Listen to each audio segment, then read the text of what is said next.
Buenos días.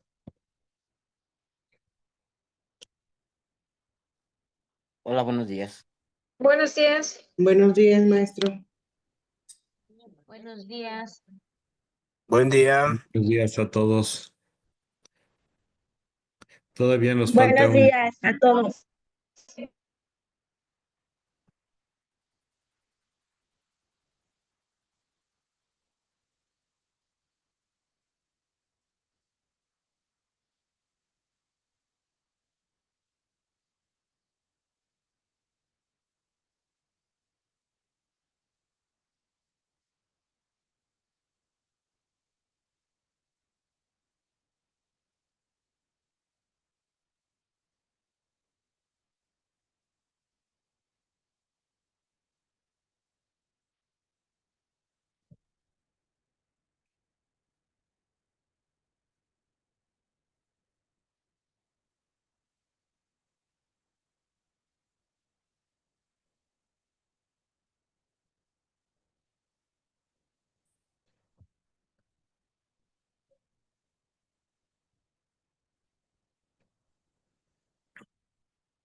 ¿Saben si estaba esperando al doctor Andrei Hola, hola. o cómo está, doctor?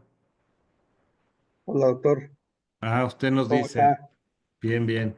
Listo, listo. Muchas Pues, gracias. Si me permite, pues presentarlo para eh, no hacer más espera. Gracias a todos por conectarse. Le platicaba, doctor, que la dinámica del seminario es como em, en otras ediciones. Estamos ahorita en un punto en el que pues los compañeros participantes como alumnos del diplomado están todavía en la nebulosa de ideas acerca de qué forma tiene, qué composición tiene su pregunta de investigación, qué elementos pretenden asociar, condicionar, comparar, acercar. Entonces estamos en la confección de la pregunta de investigación y en que se asimile la explicación o el modelo de diseño arquitectónico. Es toda esta etapa eh, pues de que reflexionemos desde sus bases el cómo surge una pregunta de investigación y cuán relevante eh, o por cuántos filtros, ¿no? Filtros reflexivos tendríamos que llevar esa pregunta de investigación como algo que nos permita realmente construir y que vayamos del consumo pasivo de conocimiento y su aplicación, basados en guías de práctica clínica, por ejemplo, al uso y producción activa de conocimiento. Ese es el punto en el que nos encontramos. Entonces ya se conoce el diseño arquitectónico, los posibles sesgos que pudiera haber, el transformar nuestra pregunta de investigación que resulta de un acrónimo de búsqueda que nos permitió más o menos ver que en efecto hay poca información que responde a esa pregunta. Y estamos justo en esta parte de construir la justificación, doctor, y utilizamos como base de revisión o preliminar el trabajo que usted junto con los otros maestros del CAIC han escrito sobre sin justificación no hay pregunta que deba ser respondida, ¿no? Sin una justificación. Entonces, compañeros, sin más preámbulo, el doctor Juan Osvaldo Talavera Piña es el fundador del CAIC. El doctor es médico internista y actualmente él dirige el área de investigación en el Hospital ABC de Observatorio, si no estoy mal ubicado, doctor. Y el doctor, pues es toda una institución formativa en investigación clínica en el Instituto Mexicano del Seguro Social y ya es jubilado de la institución, para su fortuna y para nuestro infortunio. Así que, doctor, muchas gracias. Sin más preámbulo, el micrófono es todo suyo. Gracias, doctor. Bueno, pues la idea es, ya que han leído los artículos, es que hagamos algún ejercicio, pero también que discutamos la estructura y el porqué de las cosas. Entonces, vamos a empezar un poco para ver los componentes importantes, si les parece, al fin que entiendo que tenemos tiempo, y después vemos un par de ejercicios. Me gustaría que quien hable, si se puede presentar y desde dónde está tomando el curso, para irnos dando idea de hasta dónde están ustedes, por favor. Entonces, les pediría, ¿quién nos puede decir qué componentes debe de contener el título, que es parte de la justificación? Más que levantar la mano aquí, eh, hablen. Doctora Manzanares, por favor. No la oímos. Buenos Ya, días, soy ya. buenos días, soy la doctora Elvia Rosaura Manzanares Bautista. Yo soy médico urgenciólogo operativo. Estoy en una unidad de medicina familiar número 2 del IMSS en Acapulco Guerrero. Mucho gusto, doctor. Mucho gusto, Este, doctora. los, eh, bueno, lo principal es el estado basal, la maniobra y el desenlace. Ok, Aprovechando, ahora sí que aprovechando, mi tema es factores asociados a crisis hipertensivas eh, eh, en pacientes adultos hipertensos con o sin diagnóstico de hipertensión arterial que se presentan en el servicio de atención médica continua de la unidad de medicina familiar número 2, Acapulco Guerrero, IMSS. Mi estado basal, puse a adultos con o sin diagnóstico de hipertensión arterial. En maniobra puse crisis hipertensiva o no sé, no, esa es otra duda que tengo porque la literatura dice que actualmente es hipertensión severa aguda. Yo puse crisis hipertensiva y desenlace, como desenlace, ese es como que más mi duda. Yo puse factores asociados a las crisis hipertensivas. ok. Gracias. Tomando el ejemplo de la doctora, ¿qué opinan, doctor Carrillo? ¿Cuál será el estado basal, la maniobra y el desenlace? Sí, desde la clase pasada la doctora lo expuso. Para mí el estado basal en este caso serían los pacientes con la crisis hipertensiva o la presión descontrolada. En este caso la maniobra sería pues los factores asociados. Si no mal entendí, sería el apego, creo que lo había mencionado, de los pacientes. Y en Perdón, este doctor, caso el resultado, no cambié el nombre. Ahorita olvidemos lo que vieron antes, con el puro título. Solo discutamos el título. Con el ok, de título, ¿qué acuerdo. se les Entonces, ocurre? el ¿Cuál es estado el basal estado para mí basal? sería, perdón, sí, el estado basal para Sí, mí serían los pacientes con la hipertensión descontrolada. La intervención serían, en este caso, entiendo yo los factores asociados y el resultado sería el control o el descontrol, ya dependiendo hacia dónde lo quiera enfocar, de los pacientes. ok. ¿Puede volvernos a leer su título, doctora? Y ahorita volvemos. Sí, claro. El título es Factores asociados a crisis hipertensivas en pacientes adultos hipertensos con o sin diagnóstico, porque a veces así se presentan aquí, con o sin diagnóstico que se presentan al Servicio de Atención Médica Continua de la Unidad de Medicina Familiar número 2, IMSS Acapulco Guerrero. Ok, bueno. Desde con o sin diagnóstico, ahorita no lo tomemos en cuenta. Luego discutiremos cómo eso sí influye, pero dejémoslo hasta antes de con o sin diagnóstico. ¿Puede volverlo a leer? Y si todos ponemos atención, hasta antes de con o sin diagnóstico, por favor. No la oímos. Perdón, factores asociados a crisis hipertensivas en los pacientes adultos hipertensos con o sin diagnóstico. Ok. Con eso que tenemos, ¿cómo se da el fenómeno natural de la crisis hipertensiva? ¿Quién nos cuenta un poco? ¿Los factores asociados preceden a la crisis hipertensiva o no preceden a la crisis hipertensiva?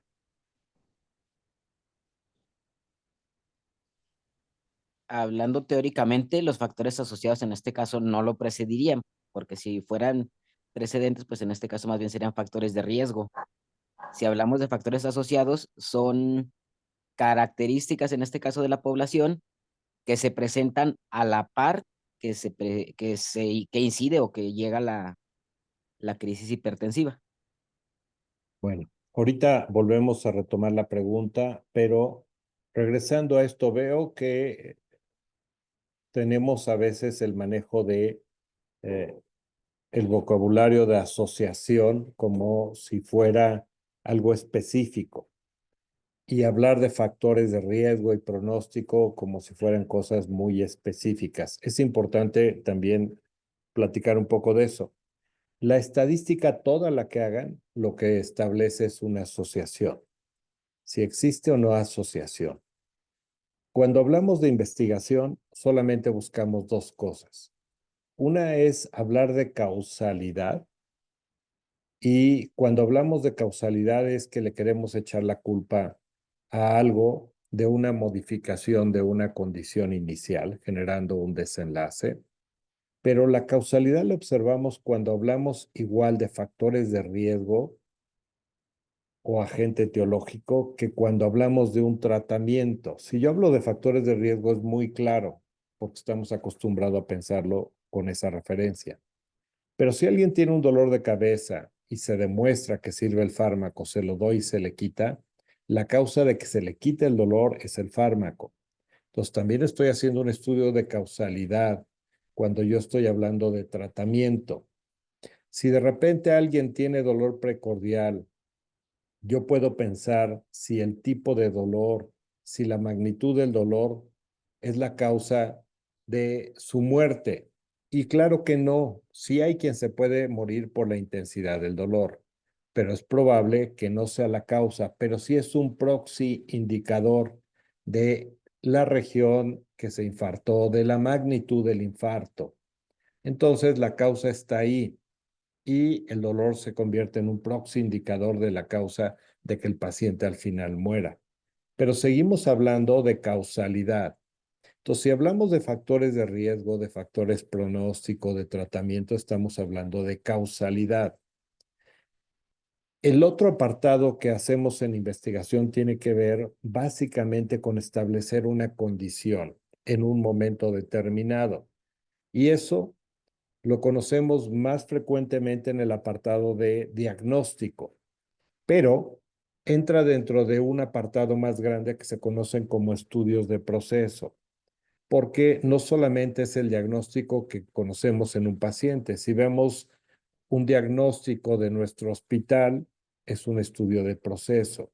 Queremos saber qué tan bueno es, qué tanta calidad ofrecemos, cuál es la satisfacción, lo que quieran. Estamos estableciendo una condición de salud o enfermedad, una condición de que hacemos bien o mal las cosas, eso es un estudio de proceso. La gran diferencia entre los estudios de causalidad y los de proceso es que en los estudios de causalidad queremos atribuirle a algo el cambio de la condición inicial, del estado basal. Y en los estudios de proceso solo queremos ver lo que ya está, lo que buscamos es una traducción, no una modificación. Por ejemplo, si llega un paciente con tos, nosotros lo que queremos es traducir en un diagnóstico esa tos. Lo exploramos todo, pensamos que tiene neumonía y le tomamos una placa. Ese es el procedimiento. Ahí no es una maniobra. porque no está asociado causalmente, solamente va a traducir lo que ya hay. Entonces, el sujeto que llegó con la tos, le tomo la placa y eso se traduce en si tiene o no neumonía. Entonces, pero yo no es que la placa le genere la neumonía, como cuando hablamos de un factor de riesgo, de un tratamiento o de un indicador pronóstico. ¿Sale? Esa es la gran diferencia. Pero la estadística no determina qué tipo de estudio se hace. Yo sé que se llaman factores de riesgo, y que llamamos riesgo relativo, razón de momios y odds ratio. Pero los factores de riesgo, si los vemos a partir de la enfermedad hacia el desenlace, les llamamos factores pronóstico. Pero es lo mismo, no es que sea distinto, solamente es conceptualmente distinto, pero la forma en que los medimos va a ser la misma. Por ahí preguntan de un link para asistencia. Entonces, es importante que sepamos que las unidades con las que medimos del estado de salud a enfermedad son las mismas con las que medimos del estado de enfermedad hacia un desenlace que puede ser muerte, o que puede ser recuperación, o que pueden ser secuelas. Entonces, cuando uno utiliza el riesgo relativo, lo puede utilizar uno del sujeto sano para predecir enfermedad o del sujeto enfermo para predecir muerte. Y se sigue llamando riesgo relativo, ¿sale? Entonces, aunque se llame así, ni modo, cuando se describió fue por epidemiólogos clásicos y por eso ocurre esto. Doctor Rubio, lo oímos. Buenos días, doctor. Yo tengo una duda sobre el estudio de investigación que quiero realizar respecto a que en el estado basal, por ejemplo, quiero ver la eficacia de la vacuna VPH. Como la vacuna se inició la aplicación en el 2008-2009 a niñas de 9 y 10 años, actualmente ya tienen 25 o 26 años esas mujeres que fueron inmunizadas, ¿no? Entonces quería ver la eficacia de la vacuna, si alguna de estas mujeres, sin la estadística de epidemiología, que presentaron condilomas o BPH en cervix, fueron vacunadas. Ok, Entonces yo está pensaba bien. que en el estado basal podría incluir, no sé si poner como niñas vacunadas, en la maniobra sería eh, la vacuna o la inmunización, y en el desenlace ver si se desarrolló BPH. Está bien. Su maniobra es la vacuna y puede tener una maniobra comparativa que sea quienes no se vacunaron. Seguro cuando revisen cómo ensamblar su población, que lo conocemos en los artículos que leemos como universo de trabajo y criterios de selección, usted verá quiénes en un ensayo clínico deberían de ser quienes entran a un estudio para probar la vacuna. No importa que usted no haga un ensayo clínico, pero los criterios son similares, y tiene que ser la gente que es susceptible de... Si alguien decidió, una joven, ser monja, bueno, pues ya no entraría. Yo sé que puede haber actividad sexual, pero uno esperaría que no, o la incidencia sea muy baja. Entonces, esa persona no entraría porque tiene una muy baja probabilidad. Si alguien decide que no le interesa el sexo, bueno, pues tampoco entraría. Y es un poco lo que tenemos que definir, pero eso seguro lo van a ver cuando vean ustedes ensamble de la población, cuando vean demarcación diagnóstica. Pero su idea tiene claro cuál es el estado basal, la maniobra y el desenlace. Un poco quería yo aclarar lo de los riesgos, porque tradicionalmente nos enseñan que hay unidades cuando yo quiero hablar de causalidad y unidades cuando quiero hablar de asociación. Y no es cierto. Las unidades son las mismas. Si ustedes hablan de eh, una, un riesgo relativo, básicamente es lo mismo que una correlación, ¿sale? En el proceso del cálculo de un modelo multivariado como la razón de momios, los riesgos proporcionales de Cox, que nos van a dar unidades como de riesgo, en uno los odds ratio o razón de Mobius y en el otro los riesgos proporcionales de cost, que son curvas de sobrevida, y el otro es a un solo momento. Eso sigue siendo, créanme, es una vil correlación. Cuando ven estadística van a ver que sale de una correlación. La fórmula es casi la misma. Entonces, no hay pruebas para estudios de causalidad y pruebas para estudios de proceso. Las pruebas estadísticas son las mismas para todo. No hay específicas para cada pregunta. Y otra de las cosas importantes, aprovechando, es que los diseños de investigación, no hay diseños para cada cosa. Los diseños es la forma en que recolectamos la información y podemos contestar la misma pregunta con un ensayo clínico que con una encuesta transversal. Entonces, en el título de la doctora, al hablar de asociación, no nos vayamos por la idea de que, como dijo asociación, ya es X cosa. Sigue siendo un estudio, perdón, de causalidad. Doctora, ¿nos puede volver a leer su título, por favor? Sí, es factores asociados a crisis hipertensivas en pacientes adultos hipertensos con o sin diagnóstico eh, que se atienden en el servicio de atención médica continua de la unidad Perfecto, de medicina familiar número 2. ya vi que por ahí lo presentaron. Si nos los vuelven a poner, así está muy bien hasta donde llegó. Alguien lo puso. Ok. Vi que estaba por ahí el título. En la pantalla lo pusieron. No sé si el doctor Andrei o alguien. Sí vieron. Ahí está, perfecto. Listo. Entonces, con Sí. esto que tenemos, ¿quién nos dice dónde empieza el problema? ¿En quién es? ¿Quién nos dice? ¿Quién nos ayuda? ¿En quién es el problema aquí? ¿En quién? ¿En los pacientes hipertensos?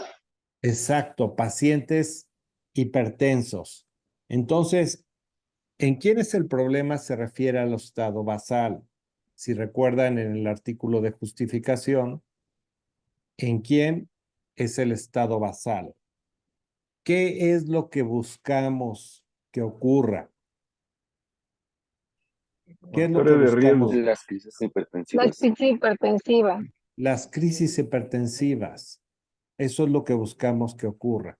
Sí, eso es, y ese es su desenlace, lo que buscamos, la crisis hipertensiva. Entonces, ¿cuál es la maniobra? Los ¿A factores de través de riesgo, los qué? factores asociados. Los factores asociados. Fíjense cómo el qué, el en quién, el qué buscamos y a través de qué nos ayuda un poco a guiar cuando nos está costando trabajo definir el ¿No está en estado Google? basal, la maniobra y el desenlace. ¿Sale? ¿Sí se entiende? Doctora, Sí, gracias. mejora. Gracias. Sí. Esto nos ayuda. No se preocupen si las palabras que usamos, porque a veces pues todos tenemos distinta educación y usamos distintas palabras. Va a haber quien hablemos de correlación, va a haber quien hablemos de riesgo, va a haber quien hablemos de asociación. Eso no nos preocupemos, es lo de menos. ¿Sale? Entonces, una vez que ya tenemos claro, tenemos que ir viendo qué esperamos en una justificación de estos componentes. Pero fíjense cómo algo que parece que ya damos por hecho nos puede costar trabajo. Yo les diría que siempre que vean ustedes un título, cuando vayan a iniciar un proyecto, piensen cómo se dan las cosas, es decir, en quién, qué es lo que ocurre y por qué. Y un poco el artículo por eso empieza así, para facilitar la comprensión de las cosas. ¿Sale? Si no tenemos en quién, no podemos ver qué es lo que va a ocurrir. Y ya después nos preguntamos por qué. Si esto fuera un estudio diagnóstico, uno podría decir, quiero ver la sensibilidad de la placa de tórax para hacer el diagnóstico de neumonía en los pacientes con tos aguda. ¿Sale? Entonces ya tenemos ahí los componentes, pero ahí no se llama estado basal, procedimiento, estado basal, maniobra y desenlace, se llama información de entrada, que sería la tos, el paciente con la tos, procedimiento, que sería la placa de tórax, y la información de salida, que es el diagnóstico final. ¿Sale? Pero es lo mismo y se maneja igual y todas las características que van a ir viendo los modelos de causalidad aplican igual para los estudios de proceso.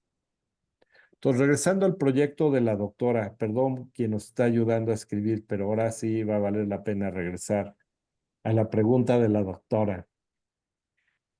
Regresando a la pregunta de la doctora, ¿qué nos tendría que dar de información de estos tres componentes? ¿Quién nos ayuda?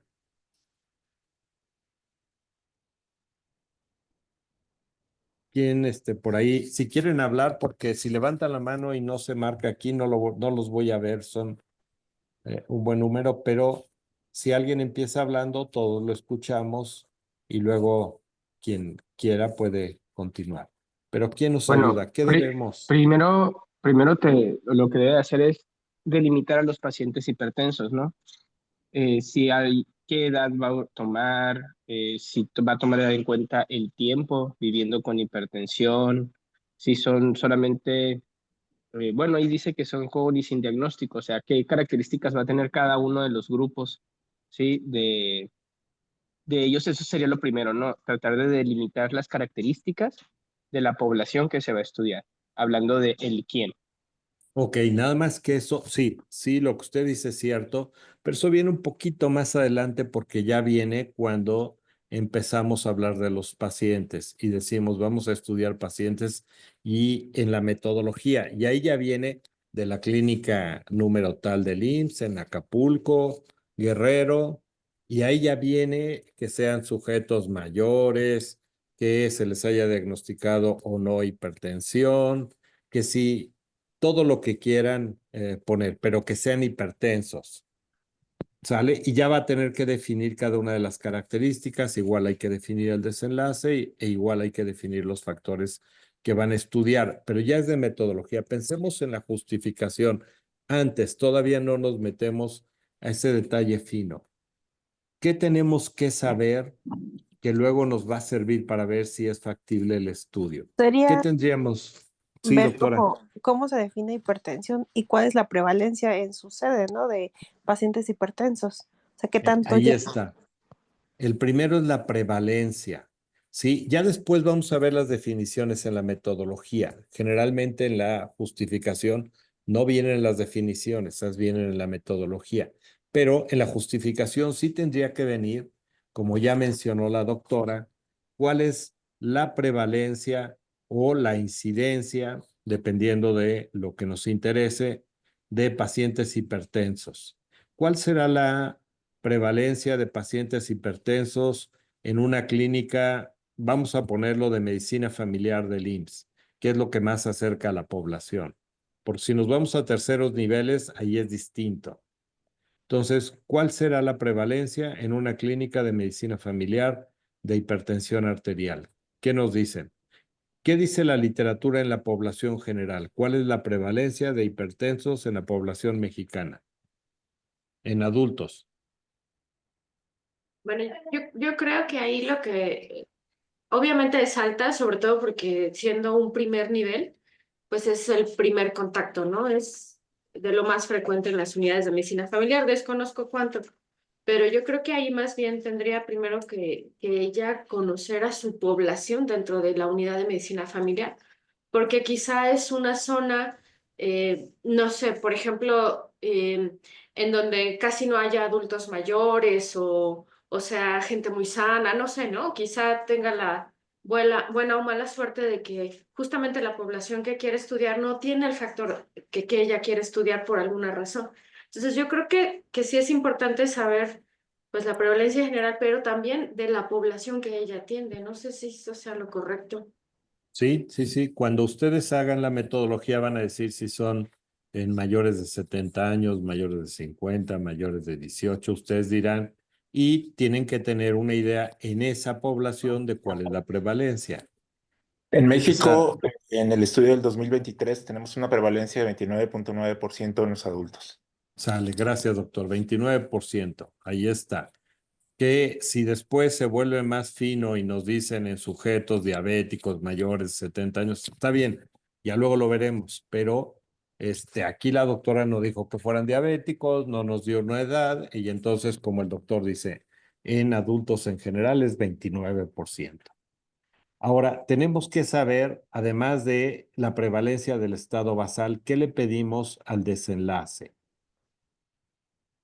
Si tenemos la prevalencia del estado basal, ¿qué debemos de tener del desenlace? ¿Qué tan frecuente es ese desenlace? ¿Qué tan frecuente es?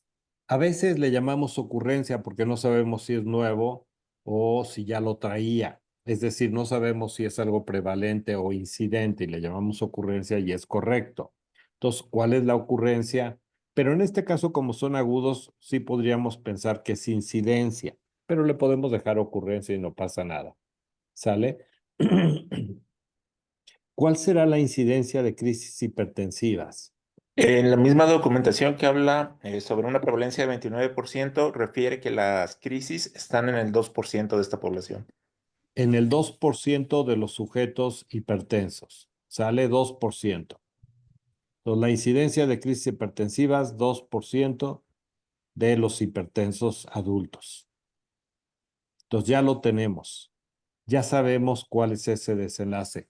Si es del 2% y ustedes quieren saber qué le está provocando ese 2%, así nada más de entrada, ¿qué idea les da? ¿Van a requerir pocos o muchos pacientes? Muchos. Muchos. Muchos pacientes.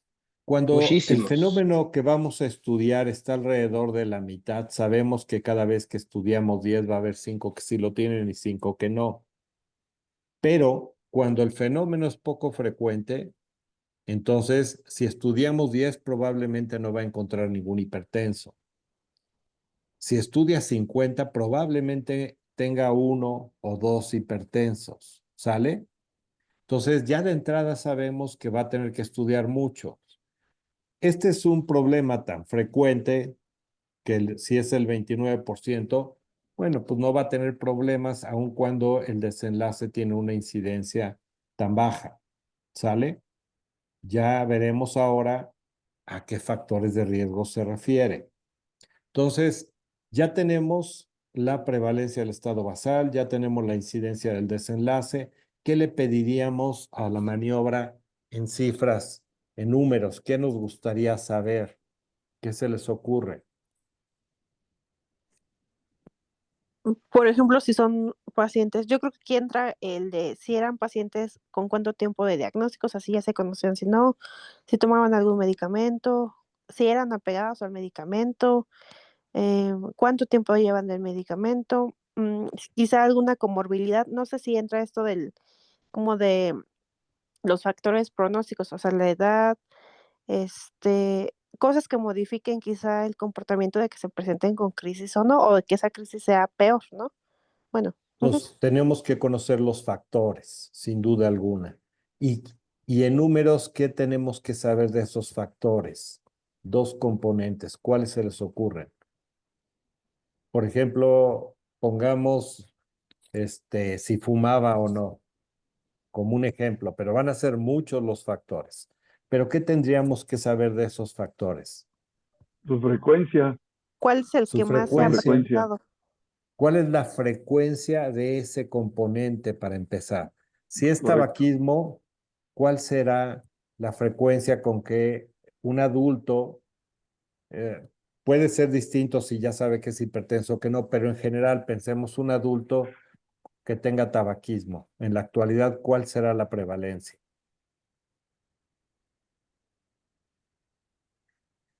¿Qué dice por ahí el internet? Se vale que vean en celulares, en su compu, todo, ¿eh? No hay necesidad de que sepa uno de memoria. Para eso sí nos va a ayudar la inteligencia artificial, no para pensar por nosotros. Tabaquismo en adultos en México, doctor, 19.5. Gracias, doctor. 19.5, esa es la prevalencia del tabaquismo, ¿sale? ¿Qué otra cosa tenemos que saber del tabaquismo en relación a las crisis hipertensivas? ¿Qué tanto ya se asoció, no? O se sabe que está asociado a... ¿Cuál es esa magnitud de asociación? O sea, en los que tienen tabaquismo, ¿cuál es la frecuencia de las crisis hipertensivas? Y en los que no, ¿cuál es la frecuencia? Para pensar que esa diferencia es lo que está contribuyendo el tabaquismo. Luego veremos que no es así de simple, porque como es multifactorial, luego iremos viendo que pues no todo se debe al tabaquismo, pero en general tenemos que empezar por algo. Y entonces lo que uno dice, bueno, los que fuman, de acuerdo a la literatura, hacen crisis hipertensiva en tanto por ciento. ¿Qué será? Si en toda la población es el 2%, los que fuman, si fuera un factor importante, ellos ¿cuánto tendrán de crisis hipertensiva? Pensémoslo teóricamente, sí está en la literatura, pero se va a llevar más tiempo. Por ahí alguien En está el preguntando Sí. algo. Es que depende de la frecuencia de riesgo de hipertensión depende del consumo, o sea, de cuánto consume. Cuando consumen 5 paquetes al año, aumenta el riesgo de hipertensión en un 30%. Pues depende de la Ok, frecuencia con que se fume, ¿verdad? ese es para hipertensión. Es probable que también se asocie de la misma manera para la crisis hipertensiva, Ok. que el que fuma más tenga más.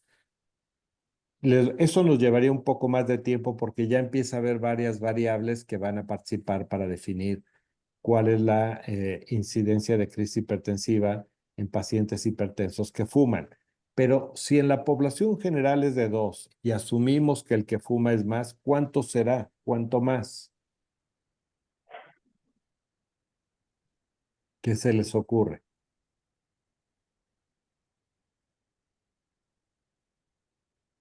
Eh, doctor, Sí, estoy, doctor. estoy también pensando en que aparte del tabaquismo, pues también su estilo de vida, ¿no? Tal como la alimentación, si hace ejercicio o alguna actividad, el sedentarismo. Porque si es que fuma teniendo hábitos un poco más sanos, pues entonces podría disminuir esto y ya nos generaría pues a lo mejor un sesgo o una alteración en la información, ¿no? Bueno, entre varios otros factores que solamente dije dos, y más el tabaquismo, más, no sé, algunas otras causas, ¿sí? Sí, tiene toda la razón. Y conforme ustedes avancen en el curso, van a empezar a ver que esto que empezamos con estado basal, maniobra de desenlace y que ahora vamos agregándole números, va a ir aumentando. Eso que usted claramente refiere y que han estado mencionando, muestra la multifactorialidad de todos los fenómenos que vivimos en la naturaleza. Pero estamos en un ejemplo con uno nada más por la complejidad. Ya después iremos agregando todos los demás factores que participan.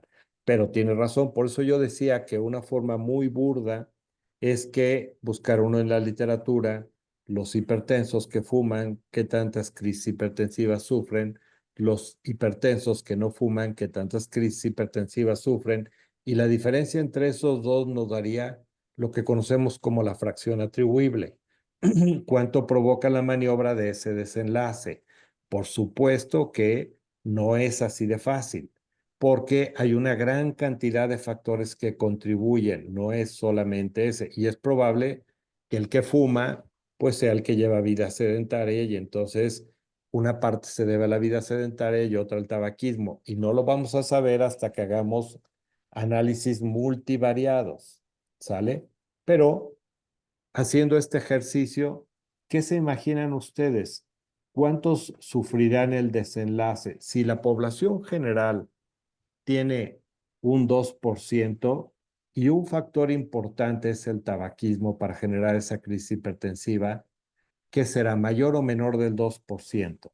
Menor. Mayor. Es Mayor. mayor. Es En el que mayor. fuma es mayor. Y Mayor. entonces, si ustedes separan a los que fuman, esperarían que fuera mayor. Vamos a decir que fuera del 4% en el que fuma.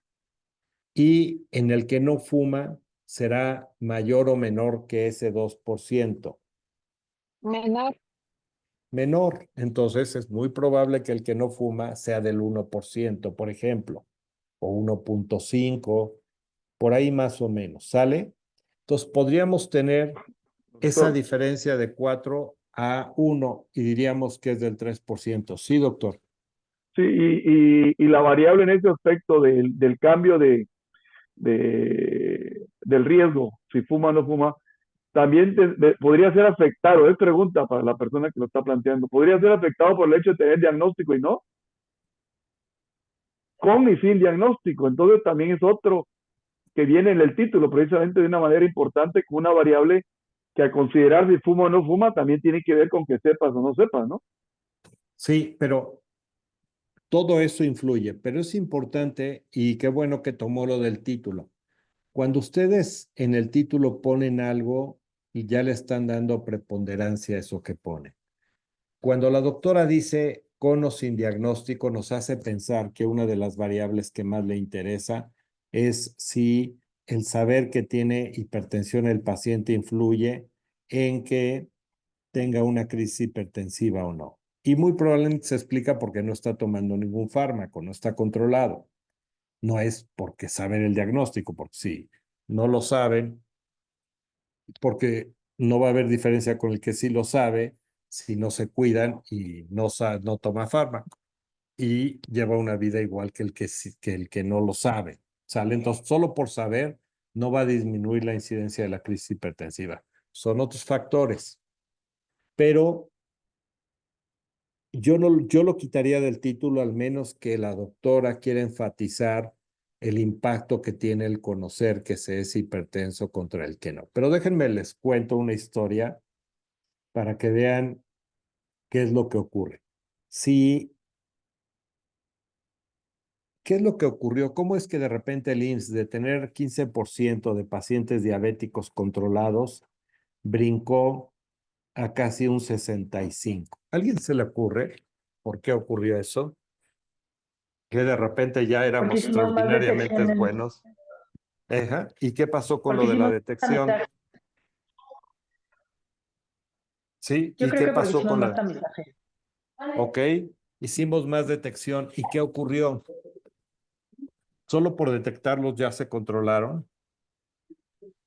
Se puede hacer una maniobra antes, ¿no? O sea, incidir en la evolución de la enfermedad, porque se conocieron antes. Esa sería una opción. Podría ser una opción, pero no. ¿Qué otras causas habrá? Que no se haya tenido un número inicial correcto y ya después se haya mejorado en la forma de hacer el diagnóstico situacional. Bueno, también eso ocurrió, mejoró el diagnóstico de saber cuántos diabéticos teníamos en cada consultorio, en cada hospital y así. Sí, también eso ocurrió, pero no, ¿por qué de repente se controlaron? ¿Qué se les ocurre? Si somos un poco Por mal políticas de pensados. salud. No, también eso ocurrió, que había que demostrar que había un beneficio de lo que se hacía Porque y a veces, porque sí, solo sí. documentaron a los pacientes que estaban controlados y no a los no controlados. Bueno, eso podría ser, pero no es lo debido.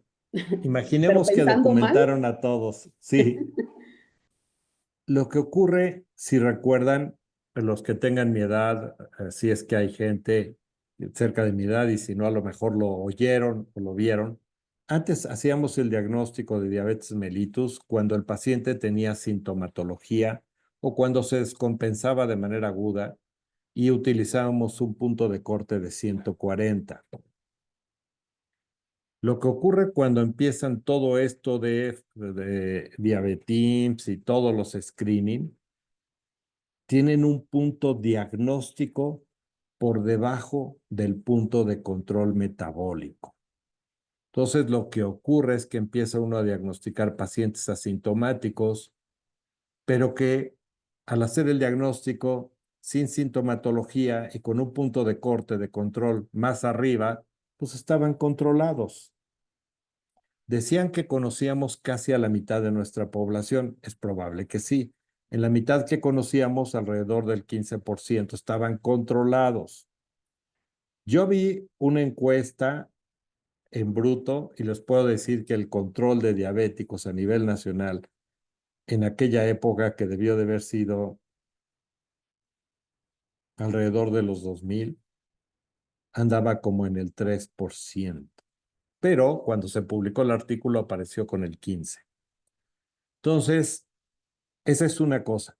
Pero cuando hacen todo este screening en el IMSS, que alguien se inscribe y luego le miden y casi llega el visitante, pasa a la puerta y ya le están midiendo la glucosa o su hemoglobina glucosilada, empezamos a detectar a los sujetos que no iban a tener sintomatología sino 5 años después y que estaban controlados. Entonces, claro, la mitad que no conocíamos estaban controlados. Entonces, subimos el control tremendamente. Pero si ustedes leen los ensayos clínicos, un paciente descontrolado que inicia un tratamiento para controlarlo, los logros de control andan alrededor del 35%. Entonces, ¿cómo esperamos que nosotros teníamos el 65% de repente? Entonces, si por ahí alguien presume que tiene el 90%, no es real, es imposible. Solo hay que leer la literatura. Que se la pueda creer a alguien que no es médico, dice uno, bueno, no es médico, no tiene por qué saberlo, pero que nosotros médicos no la creamos, pues, ¿qué está pasando?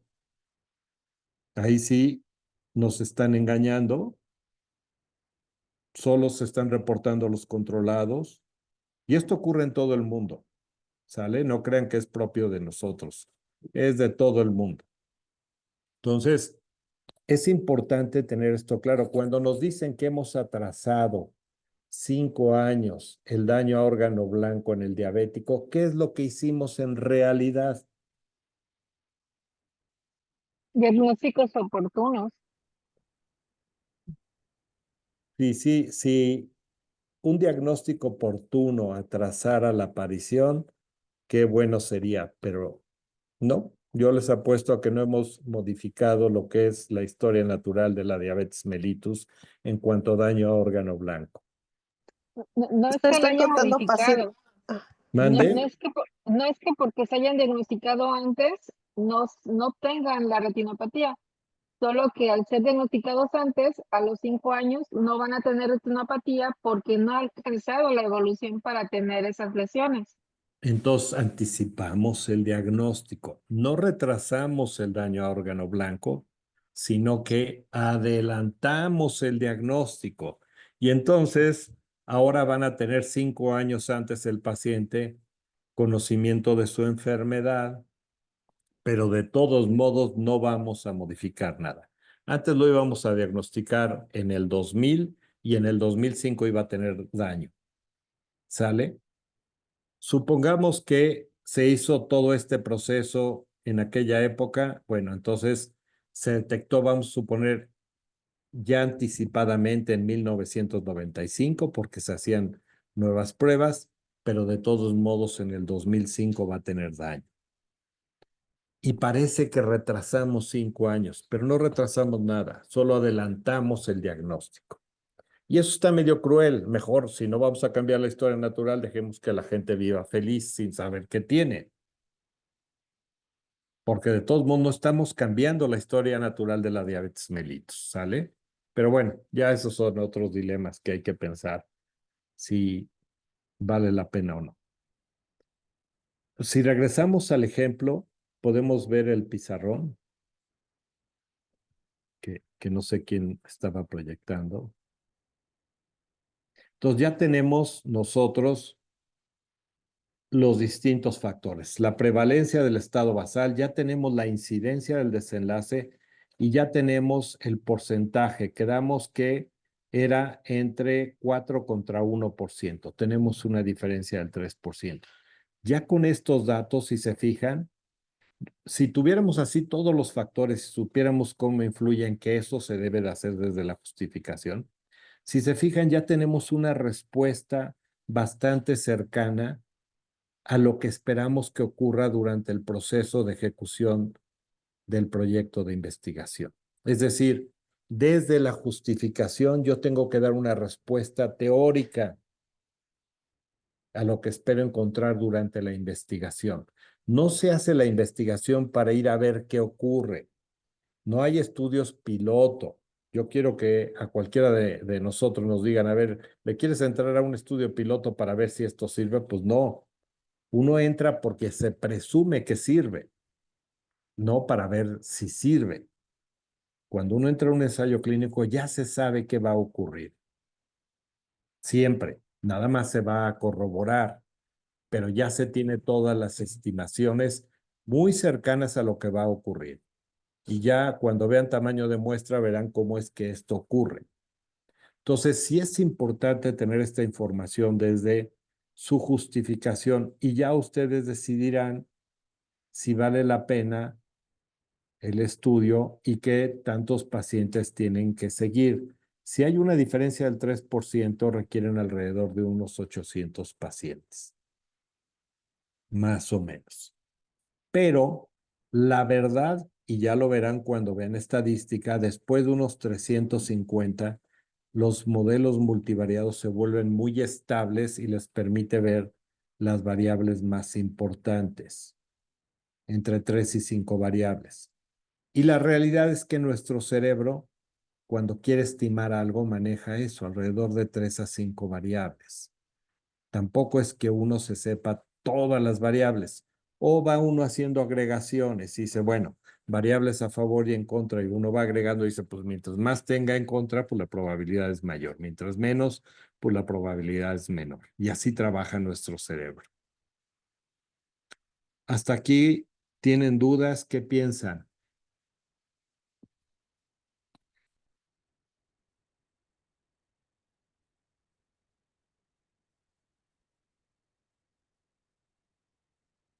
¿Qué piensan? Alguien que nos diga, sí, doctora Manzanares. Sí, doctor, gracias por, no, todo claro, demasiado claro. Estoy viendo que este estudio, va a ir más allá de lo que había pensado. Una pregunta, las variables, yo sé que hay literatura, yo sé que hay porcentajes, hay todo, pero así como decía una de las compañeras médicos, tengo que conocer a mi población. Tengo más de 15 años en mi población, mi unidad de medicina familiar es chica, ¿sí? Es la unidad más pequeña de Acapulco. Me pregunto, yo tengo la información de cuáles son los factores o cuáles son las causas más frecuentes de crisis hipertensivas. Estamos cerca de lo que es ciudad universitaria, digamos, aquí en Acapulco. Sí, muchos jóvenes por bebidas energizantes, por ejemplo, llega mucho turista, como estamos muy cerca del Hospital General Regional, entonces todo lo que no es una urgencia real como tal, aquí viene a recibir la atención. Muchos pacientes, obviamente, por transgresión alimentaria, por no venir a control, por no tomar medicamento, por bla, bla, bla, bla, bla. Entonces, esos factores yo los conozco y conozco de mi población. Por eso la razón que pongo y sin diagnóstico de hipertensión. Mucha gente joven, mucha gente de 30, de 29, de 28, de 25, la mayoría obesos, la mayoría con no, pues que voy y que tomo bebidas energizantes. ¿Cómo es popular eso de la bebida energizante? Bueno, hasta el café de Oxxo. Hasta el café de Oxxo, o sea, ¿cómo me viene con este asunto? A veces hasta hacen taquicardias supraventriculares y todo ese tipo de cosas. Entonces, o mucha gente que en alguna ocasión se les mencionó la hipertensión, pero simplemente no le dieron ningún seguimiento y te dicen, no soy hipertensa. Así, desde ahí algo tan infantil. Pero no sé si es una pregunta, ahora sí que una pregunta. perdón mi ignorancia, no, es después de mi tesis de especialidad, esto es lo segundo que hago de investigación. Entonces es preferible quitar del título con y sin diagnóstico. No, a ver, usted es quien decide, nadie le va a decir si lo pone o no. Me parece que para usted el que sepan los pacientes si tienen o no le resulta relevante. Habrá que ver por qué. Probablemente inconscientemente usted está notando que la gente que no se sabe hipertenso no se cuida porque piensa que eso nunca le va a ocurrir. Y entonces usted dice, bueno, pues también quiero ver en ellos. Algo que van a ir aprendiendo conforme esto avance es que se contesta de pregunta por pregunta en investigación. No podemos contestar todas las preguntas. Si a uno le interesa ver si es distinto entre el que sabe y el que no, esa sería la pregunta principal. Va a tener que medir todos los demás factores, pero para controlarlos nada más, para demostrar si el que se sepa o no contribuye. Pero si lo que usted quiere es dar un mensaje y decirle a todos estos jóvenes y la gente que no sabe hipertenso, aguas, porque hay estos factores que los puede llevar a hipertensión, a una crisis hipertensiva, aún en ustedes que no se saben y que a lo mejor ni siquiera son hipertensos, esa es otra pregunta. Entonces, uno tiene que contestar solo una pregunta a la vez. No podemos todas, lamentablemente. Estaría padre que en un solo proyecto, pero sí se puede tener una base muy general y después hacerle preguntas a esa base de datos distinta, siempre y que la forma en que se construyó esa base de datos general dé cabida a toda esta gente, que a usted le interesará estudiar después. Pero ese es otro asunto. Yo les diría que no se espanten porque requieran un tamaño de muestra grande. Háganlos, traten de contestar lo que les interesa. Si se van a llevar 10 años, no importa, yo sé que se van a poder graduar del diplomado con los primeros pacientes que tengan. Lo que importa del diplomado, desde mi referencia, no es la graduación, es el aprendizaje. Entonces, yo les diría, sí, traten de contestar sus preguntas, pero lo que van a ver también dentro del diplomado es que el aprendizaje les va a servir para su quehacer de todos los días. Ahorita ustedes acaban de mencionar temas que les preocupan todos los días y que son muy útiles y que servirían para orientar a la población. Bueno, si ustedes lo buscan en la literatura, una gran cantidad de estas respuestas ya van a estar. Entonces, y si ya van entendiendo el modelo arquitectónico, su pensamiento también va a tomar orden en muchas cosas y se vuelve más fácil recordar. Es como tener, no sé si, es como tener una matriz muy clara, cuadriculada, y en un lado tener letras, en el otro números, y que ustedes pueden decir, en tal número y tal letra se localiza tal cosa. Así funciona el cerebro. Entonces, si ustedes tienen el componente estado basal, maniobra y desenlace, van a ver que casi todo lo que empiecen a ver, ustedes lo van a poner rápidamente en orden ahí. Y cuando digo todo lo que van a ver, me refiero a sus pacientes, todas las patologías y demás, y les va a permitir situarlo. Y cuando lean sobre el tema, se va a acomodar sobre eso ahora que vean los componentes que hay en el estado basal, maniobra y desenlace, y se vuelve más fácil para nuestra memoria conservar la información, porque hay un respaldo contra qué contrastar. Entonces, créanme que el curso lo más valioso va a ser para sus pacientes, porque ustedes van a tener un abordaje mucho más claro y van a poder orientar también mejor a sus pacientes. Vean nada más la complejidad del fenómeno que de repente nosotros queremos evitar un infarto dándole una aspirina, una estatina, un antihipertensivo. Y dice uno, ¿a poco nada más el tratamiento es el que va a evitar que se infarte? Entonces, ¿la ausencia de tratamiento lo llevó a infarto? Pues no, lo lleva a un infarto, el estilo de vida, una gran cantidad de factores. Los factores empiezan, como ya hemos escuchado, desde la concepción. Están en la parte genética. No es que hay marcadores que hacen que alguien va a ser hipertenso. Eso es una necesidad que muchos investigadores básicos tienen, porque si no su trabajo se perdería objetivo. Entonces, no va a haber un marcador del nacimiento que diga que a los 70 años va a ser hipertenso. Eso no va a ocurrir nunca. Cuando hay alguna alteración genética, las vemos en los niños que tienen cardiopatía, que tienen problemas de... Es muy evidente y es rápido. Pero sí es cierto que la genética ya nos marcó como seres humanos, ya está ahí, nos hizo así con todas las cosas maravillosas que tenemos y podemos disfrutar de la vida. Pero sí hay cierta susceptibilidad.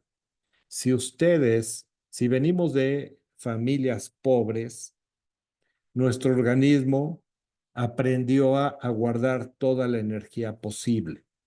La obesidad en realidad es una transición de una población entre la pobreza y una mejor condición de alimentación. La gente pobre, cuando venimos de generaciones pobres, ya tenemos cierta susceptibilidad para almacenar toda la energía posible. Vamos a subir facilísimo de peso, porque hay que guardarla por si al día siguiente no hay que comer. ¿Sale? Eso ya está ahí, no podemos cambiarlo. Se requieren varias generaciones donde la gente tenga que comer, sea delgada, y las generaciones que le sigan serán delgadas.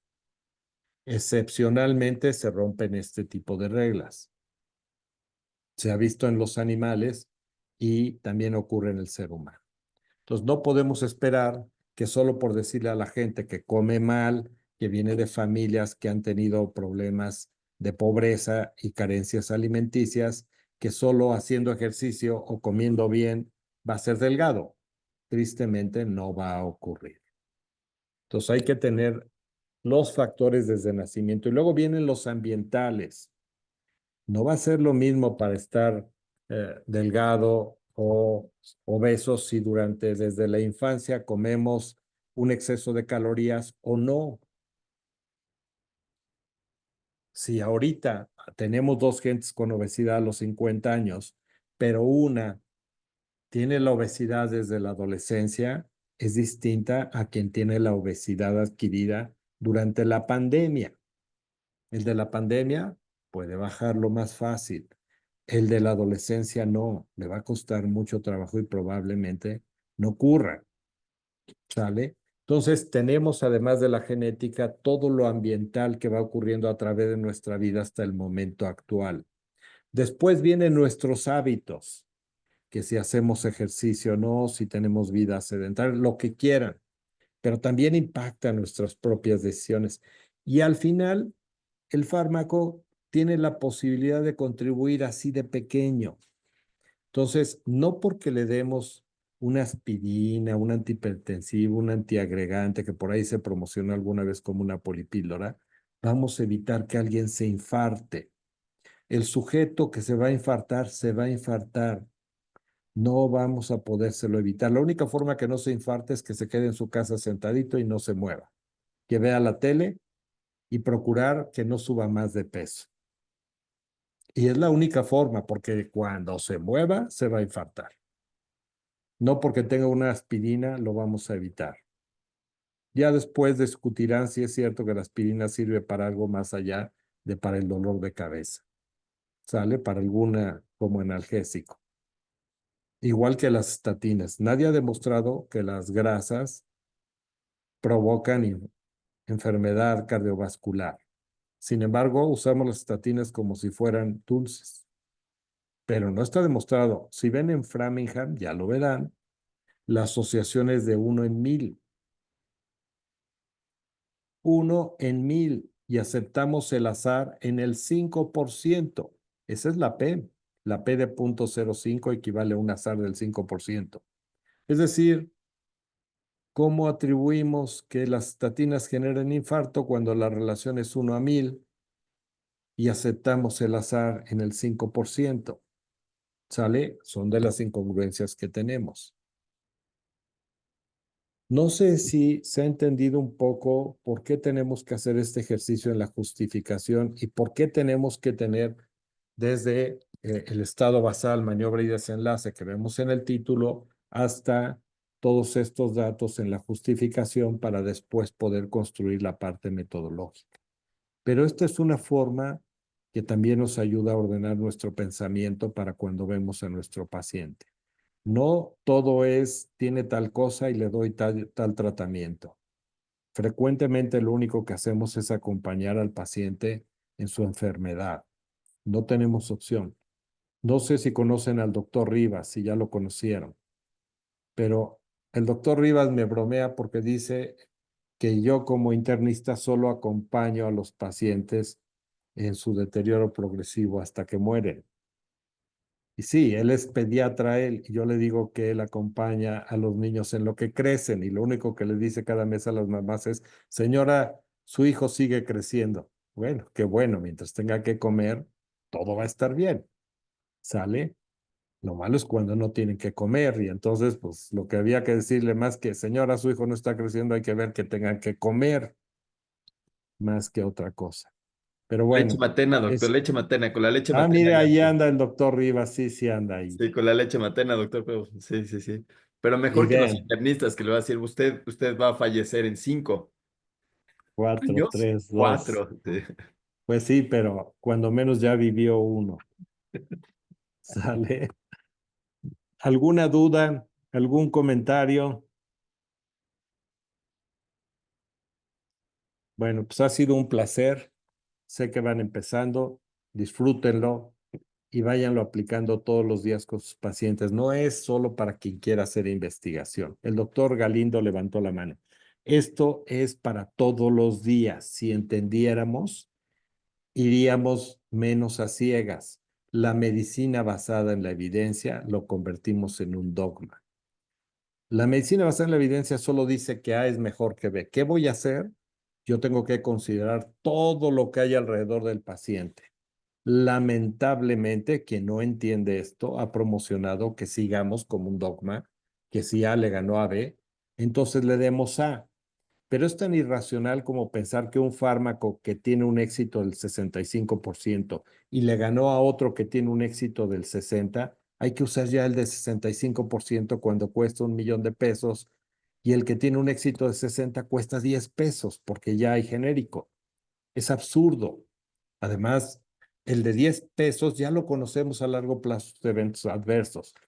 El de $1,000,000 que le gana en el 5% de la población, no conocemos efectos adversos a largo plazo. ¿Por qué no usamos el de 10 pesos y en quien no responde probamos el de $1,000,000? Y entonces seremos muy eficientes como institución. No se trata de que ahora compremos el más caro y usemos el más caro porque le ganó al de siempre en un 5%. Es absurdo. Pero nos vendieron esa idea a la industria farmacéutica y todos nos hemos ido por ahí. Y lo peor es que se ha promocionado en las guías clínicas. Entonces, es una pena. En realidad tendríamos que regresar a reflexionar si usar toda la información de los artículos, pero usar nuestra reflexión, no taparnos los ojos, ya nada más ver que ganó el fármaco al B y ahora dar el A, sin ver todo lo que hay alrededor del paciente. ¿Sale? Doctor Galindo y luego doctor Mariano. Gracias, doctor. Doc, hablando propiamente de la justificación, ¿cuál es la forma adecuada de plantear el hecho de que hay muy poca o nula información al respecto del tema de investigación en el área donde la queremos desarrollar en el momento de hacerlo por escrito? O sea, ¿cómo justificamos que el hecho es que no hay información al respecto para poder Tiene que llevarla a cabo? haber algo para que uno se le ocurra. Difícilmente no va a haber. A veces uno ve el efecto de un fármaco como un efecto adverso que puede servir en otra enfermedad, como el Cialis, el Viagra. ¿Sale? El Viagra, así fue. Y se vio el beneficio, pero uno ve ese efecto adverso y ahí está esa información en ese efecto adverso. Es rarísimo que se nos ocurra algo de la nada. Esto es, como es ciencia, siempre tiene que haber material objetivo. No es solo de un concepto abstracto. Sí puede ocurrir, pero se le ocurrió a la gente que se podía ir a la luna porque vieron que se podían impulsar los aviones. Y dijeron, bueno, pues ya nada más para pasar nuestra atmósfera se requiere más esfuerzo. ¿Cómo le hacemos para que tenga más potencia? Pero ya habían visto que se podía volar. Entonces, frecuentemente cuando queremos ver una maniobra, ya vemos qué hace esa maniobra, aunque sea en otra enfermedad. Entonces, si no lo tenemos en nuestra enfermedad, veamos qué pasa en otra. Entonces, podemos a veces quitar el desenlace o podemos quitar el estado basal para ver el efecto de la maniobra que nos interesa. Y va a haber información, aunque sea en otra enfermedad parecida o en un desenlace parecido. Pero sí hay, siempre hay que buscarlo, porque si no es como ir a ciegas y eso no nos funciona. ¿Sale? Doctor, Doctor Mariano, y por ahí una doctora. sí, perdón, iba a comentar, por ejemplo, en este caso, o personas que justo trabajan en una unidad y quieren correr sus estudios en esa unidad, me imagino que la pregunta del doctor va en relación a que, por ejemplo, si no hay información de su unidad, de qué tan frecuente, puede citar en su justificación información ya escrita, ¿no? O sea, ya prevalencias generales, la población, quizá algo más grande, ¿no? Sí, fíjense, somos igualitos a los chinos. Si los chinos les da más cáncer de estómago, debe ser porque hay factores de riesgo más frecuentes en ellos que en nosotros. ¿Sale? Pero no es porque sean distintos genéticamente. Temo decirles que eso no ocurre. Las alteraciones genéticas son mínimas, mínimas, y en algunas razas se dan por la endogamia, como la hemofilia, como lo que ocurre en algunas razas como judíos. Sí, pero allí nunca salieron. Ellos conservan algunas particularidades, pero son rarezas, no es lo común. La biología es la misma nuestra que de la gente que vive en Asia, en África. Somos igualitos. Si unos vivimos más y otros menos, tiene que ver con que ya tenemos cubiertas o no las condiciones básicas y el ambiente es propicio o no para seguir viviendo. Pero no es con los genes. No hay que los genes dicen que por eso nosotros tal cosa. No, no es cierto. Tenemos que reconocer la complejidad de cómo es que se dan las cosas, porque si no, parece que estamos determinados por eso. Y sí estamos determinados para muchas cosas, pero nos vamos a morir algún día, estamos determinados, no hay opción, ¿sale? Pero no es que me va a dar tal cosa a tal edad, porque mi gen está codificado que así va a ser, ¿sale? Doctor Mariano, Eh, Edgar Mariano. sí, gracias, Doc. Yo soy enfermero y en el proyecto que estamos planteando con el doctor Rivas es nuestro estado basal son las mujeres embarazadas. Nuestra maniobra son cuidados de enfermería enfocados en las mujeres embarazadas para que el desenlace sea evitar los partos pretérmino. Entonces, como justificación,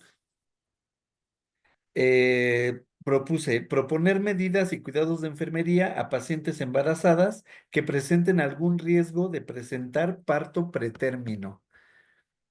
Entonces, algo así sería la idea.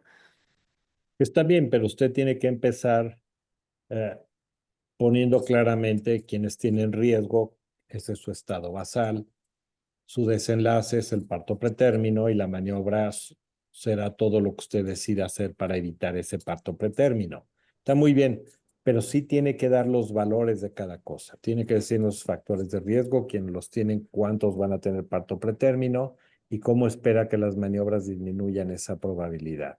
Porque si el factor de riesgo es pobreza, bueno, pues tendrá que darles 1,000 pesos a cada gente a la semana para que tengan algo que comer. No va a haber medida que digan, venga a la consulta, la revisamos y con eso le vamos a quitar el riesgo de pretérmino. No, habrá que darle de comer a la gente, ¿sí? Yo creo que para evitar la diabetes mellitus y muchas de las enfermedades que tenemos, hay que darle 1,000 pesos a cada persona a la quincena, cuando menos, créanme. Entonces, estas últimas estrategias que hemos visto sin entrar en política, yo lo aplaudo porque es mucho más necesario que lo que de repente nos promocionan y que nos hacen que nos arranquemos los cabellos, que si hay el antineoplásico, que si hay la estatina.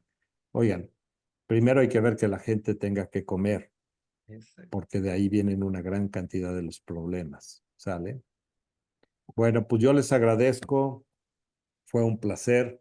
Me da mucho gusto que me inviten a participar y lo haré con gusto cada vez que así lo hagan. Doctor Andrei, doctor Rivas, gracias por la invitación. Un abrazo. Cuídense. Gracias, Al doctor. contrario, doctor. Gracias. Gracias, hasta luego. Gracias a Gracias. todos. Mucho gusto. Gracias. Gracias, Bye. doctor. Mucho gusto.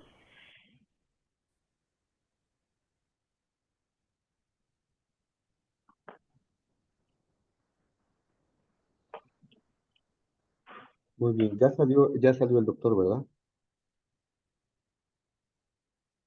Y se cierra la charla. Yo quiero aprovechar, Fofo, que gracias por estar con nosotros. Creo que quedó pendiente comentar desde mi perspectiva a la pregunta del doctor Galindo, em, el cómo integrar la parte del texto de la justificación en la que uno hable de la ausencia de conocimiento.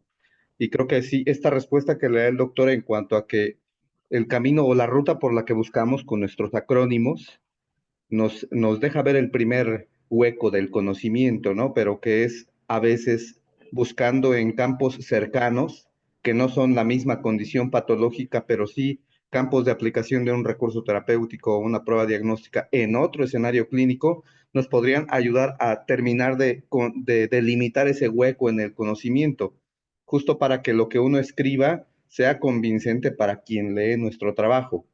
En cuanto a que no se nos ocurrió en mi hospital, no ha sucedido como único argumento. Decíamos que sí es importante que uno plantee términos de relevancia local, pero que no estén desarticulados de la relevancia que pueda tener en sentido más regional o más amplio, que tengamos que dejar esos pequeños cabos de conexión con niveles más amplios de aplicabilidad de este conocimiento, para que no quede como un acto de curiosidad personal.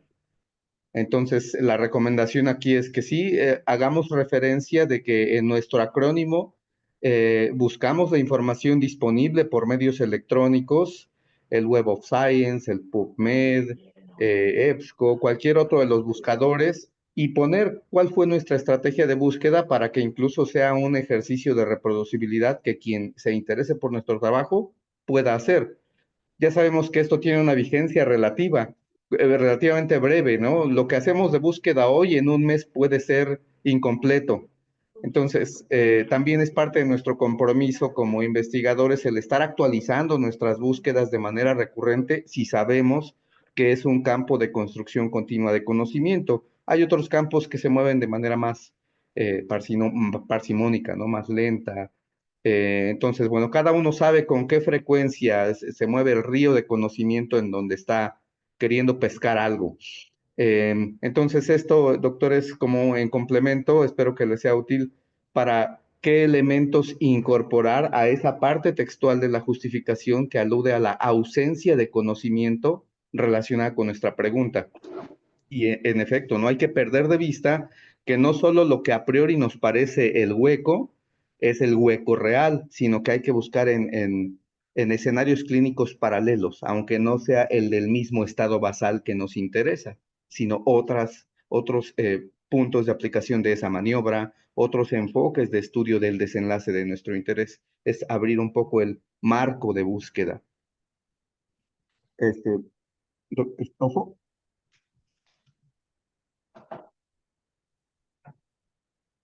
No sé si levantó la mano, dice Edgar Mariano, pero está ahí Edgar y está Ojo.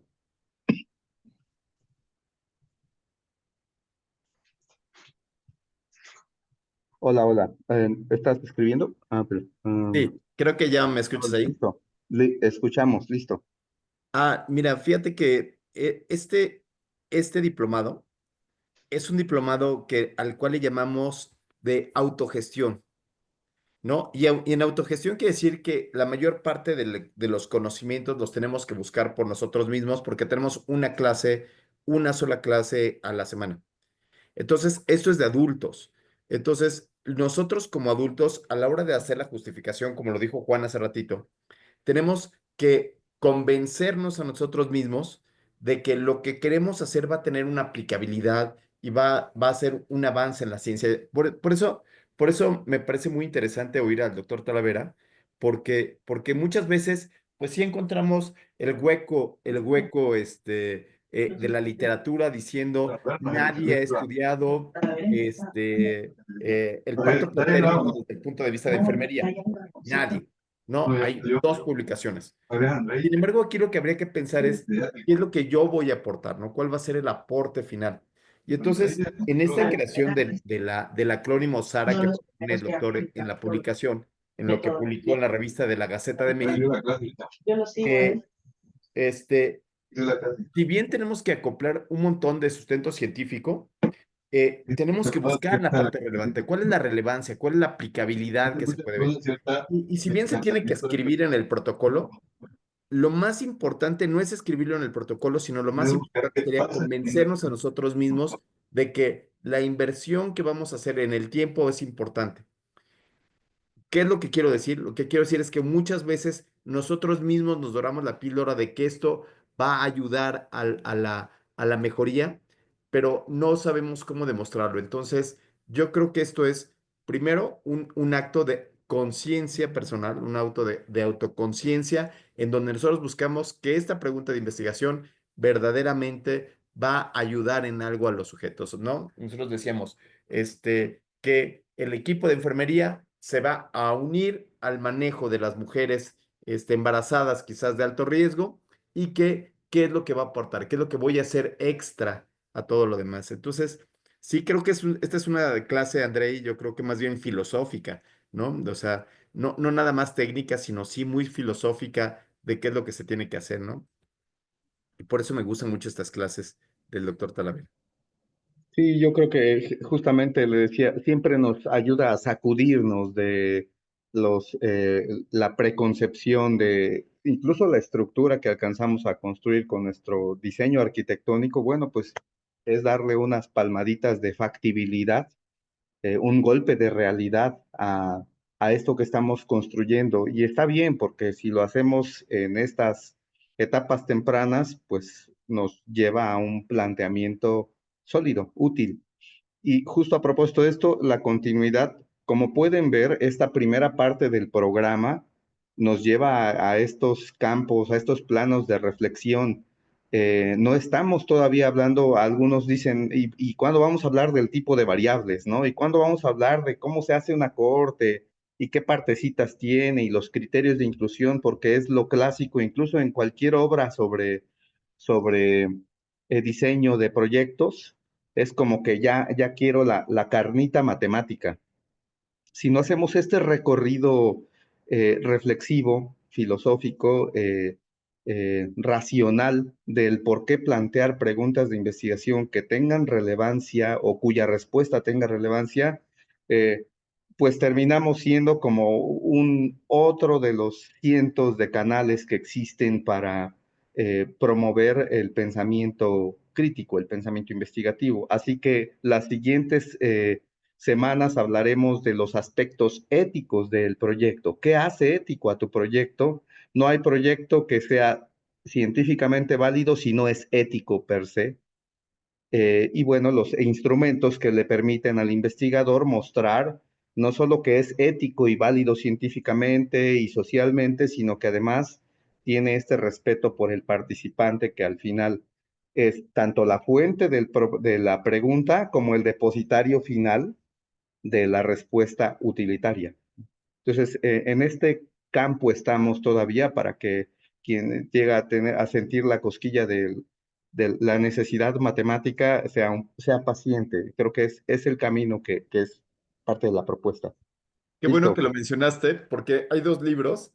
Este libro que está aquí de Clinical Epidemiology de Sackett, que era lo que decíamos de medicina basada en evidencia. Este libro empieza prácticamente así: buenos días, las pruebas diagnósticas son tal cosa, ¿no? Entonces, empieza desde la cosquilla, desde ya vamos a hacer, cómo se hace, cuáles son las fórmulas que se tienen.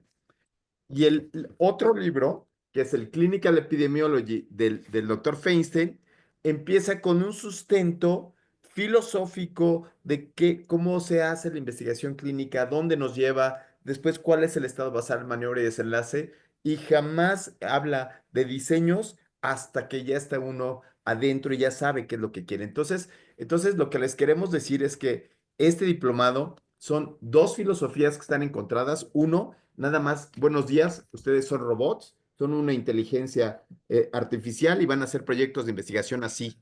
Y el otro proyecto es, ustedes, Moni, Claudia, doctor Sergio, ustedes son seres humanos y ustedes como seres humanos forman parte de esto que queremos hacer la mejoría de los pacientes. Entonces, tengan calma y piensen que lo que estamos conformando es un aspecto filosófico de investigación, de por qué quiero hacer investigación, no cómo.